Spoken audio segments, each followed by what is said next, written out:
This is one of the things I think a lot of men out there struggle with is they're so worried and afraid of bad feelings.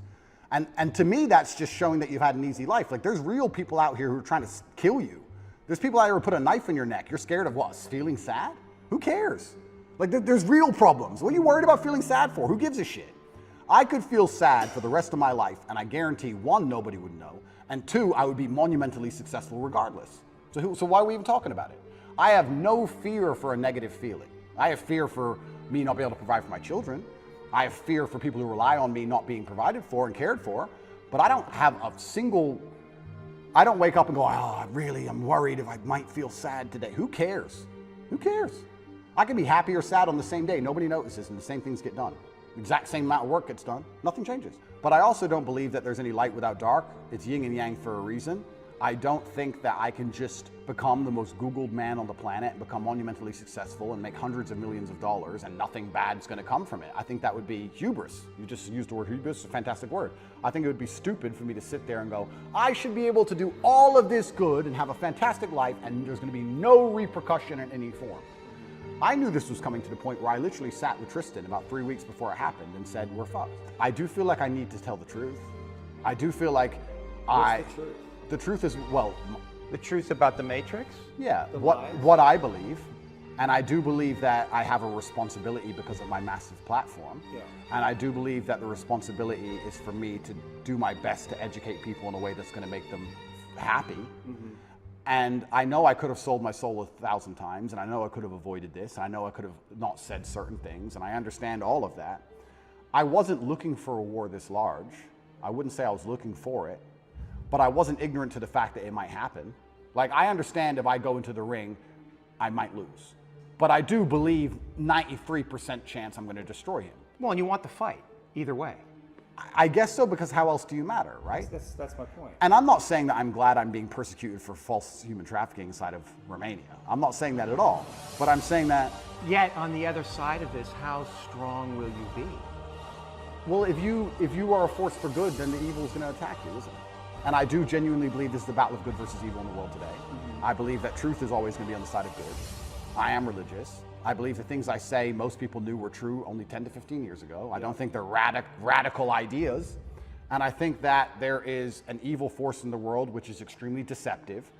And they are out to try and silence me. Not because what I say is wrong. It's in fact because what I say is right. I believe the reason I have so much influence and the reason so many young boys listen to me and pay attention to me is because I say things that are true, that they know intrinsically, evolutionarily, inside of their bones as true, that I say things which work. People often wonder why my fan base is so feverish, why my fan base is so dedicated. Well, if they listen to me, it's the first time they ever feel good. The first time they ever train hard and start to feel better physically and they start to feel better mentally and they adopt my mental model and now they're not stressed or depressed anymore. And then they may start to make some money and they go, you know what, I started listening to Tate a year ago. I'm in the best shape financially, the best shape physically, the best shape mentally. Tate's the man. Mm-hmm. So they're hyper dedicated to me. And yeah, I mean, there's going to be a negative to that. I want to make something clear. I've been brutally aware of the fact that all of this might blow up in my face for a very long time. I've not been ignorant to that. And I think that's why jail didn't cause me pain. Because I wasn't in jail like, how did this happen? I was in jail thinking, they got me. I knew it. They've been after me for a long time. Mm-hmm. I knew they were coming. And I don't know if that's a coping mechanism, but I was saying on every single podcast before I went to jail, they're gonna try and put me in jail. I knew it. Right. You said that there's a light and a dark. Is there darkness in you? I mean, there must be. There's darkness inside of everybody. Right, and do you know that part of you? Are you in a relationship with it? Do you think about it? That's a good question. First, I have to identify what would the darkness in me be. Well, let me present something to you. And I have a lot of female clients, but one of them said, well, you know, Andrew he's out there saying that he's helping all these young men, but in the beginning, he made his millions in some level exploiting these very men. I don't think I exploited the men. I think I exploited, maybe I did exploit the men, but let me change my answer. I don't think me not exploiting them would have prevented them being exploited. I think these men were out to be exploited regardless, whether I did it or not. So, but you can see how that sounds cynical to somebody where you say, well, they're going to be exploited anyway, so I'm going to make money off them. And then once I make money off them, I get this platform, then I'm going to champion them. Completely. I mean, I guess that's probably one of the most logical arguments against me I've heard. Then we have to argue whether I was really exploiting them, which is another argument, right? Because a lot of these men, the only reason they didn't kill themselves is because they had an online girlfriend. Sure. So I actually think that webcamming and girls as a whole is closer to therapy than it is porn. Truly, these men are completely miserable, and the only joy they have is longing to have. So I don't think I did exploit them. The reason I said the fact about the fact they were going to be exploited anyway, it's very similar to having an alcohol store. Let's say there's 3 alcohol stores in a row and all of your customers are alcoholics. Well, if you close your alcohol store, wow, they just buy at the next store next door. They're still going to be an alcoholic. You're not saving anyone's life. But I don't think I necessarily exploited.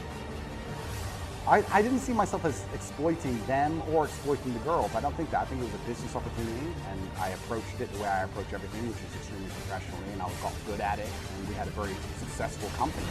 Everybody was happy, including the men at home and including the women who all became millionaires. I've turned more women into millionaires than I've turned men into millionaires. Life is hard sometimes. Life is not always easy. Life is not easy at all. You will fail. You will likely fail often. There's gonna be challenges. You're gonna get beat down. At times, it will test you to your very core. That's the way life is. There will be seasons where we will suffer. And the question is, how will you respond in those moments? At some point, everything's going to go south on you. Now, you can either accept that, or you can get to work. It's all right to fail as long as you fail forward. And it doesn't matter how you get knocked down in life, because that's going to happen. All that matters is that you got to get up. Easy, it's not an option, but it's worth fighting. It's worth giving yourself a chance. You have to get up. You can do it. You can do it. Just because you feel discouraged doesn't mean you have to be discouraged. But I need you to have heart, because there's some things you just can't get without perseverance. I don't care how dark it looks for you. It ain't over. Ain't no such a thing as over. Come on, you need to remember, this is not the first time you cried. This is not the first time you were hurt. This is not the first diagnosis that came up from behind. When things are going bad, there's going to be some good that will come from it. I'll be back. I'll be stronger when I come back. Mission got canceled? Good. We can focus on another one. Got injured? Good. Needed a break for training. Got beat? Good. We learned. That's it. Take that issue, take that problem, and turn it into something good. Go forward. Keep going. Just find an excuse to win. It's hard to handle it. I've got to step into it. There's gonna be some scars. The scars gonna come. You might as well get blessed by the scars. They gonna come. You running from the blessing. They're gonna be scars. We gonna take some L's. We gonna get hurt. We all go through it. You think you the only one? Get up. Your mama needs you. Your daddy needs you. Your children need you. Get up. Life ain't gonna be easy. Ain't nobody gonna hand you nothing. Life's still gonna happen while you trying to blow up. Some of you, though, you let your pain pump you. You let your pain make you quit. I challenge you to see your problems as a great thing. I don't want you to go through this process, but nevertheless, take me through the fire. That the harder the task, the more strength I'm going to gain from it. If you're gonna be successful in this game, you gotta know it's a dog fight, and you gotta go get that fight. You gotta get gritty, man. You gotta develop some dog in you. If you would be willing to fight your way through this battle, I'm telling you, at the end of the fight is going to come victory. The harder the battle, the sweeter the victory. You better go inside. You still looking outside for the stuff that's already inside. There is within you a spirit that is greater than whatever is going on around you. You still looking for someone to save you when you already your superhero. It's just time for you to get up and be the best version of you. You can get through this. You bigger than your pain. You better than that. The righteous man, he falls 7 times, but he gets back up.